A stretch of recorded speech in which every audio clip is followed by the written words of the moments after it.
Dear viewers, আসসালামু আলাইকুম। আমি doctor Mehrunnesa, burn plastic and aesthetic surgeon. আজ আমি আপনাদের সামনে ডায়াবেটিক ফুট আলসার নিয়ে কিছু কথা বলবো। ডায়াবেটিক ফুট আলসার কি? ডায়াবেটিক ফুট আলসার এক ধরনের সোর বা ক্ষত, যেটা দীর্ঘদিন ধরে ডায়াবেটিস আছে এমন পেশেন্টদের ক্ষেত্রেই হয়ে থাকে এবং এটা কমনলি হয়ে থাকে সোল অফ দ্য ফুটে। এবং ফুট আলসার যদি সঠিক সময়ে চিকিৎসা না করা যায়, পরবর্তীতে আরও নানান রকমের জটিলতা তৈরি হতে পারে।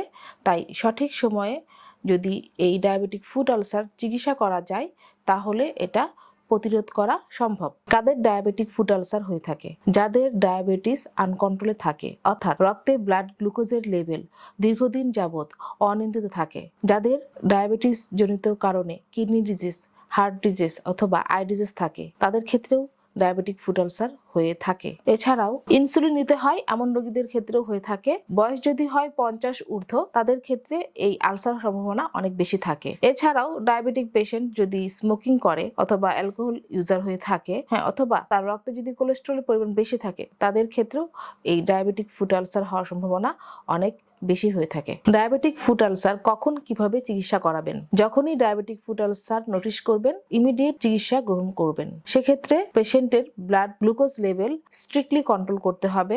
আলসার এরিয়াটা প্রপারলি ড্রেসিং এর মাধ্যমে সবসময় পরিষ্কার রাখতে হবে। খালি পায়ে হাঁটাহাঁটি থেকে বিরত থাকবেন। সেক্ষেত্রে ডায়াবেটিক ফুট শু ইউজ করতে হবে। এছাড়াও পায়ের উপর ভর দিয়ে কখনোই হাঁটাহাঁটি করা যাবে না।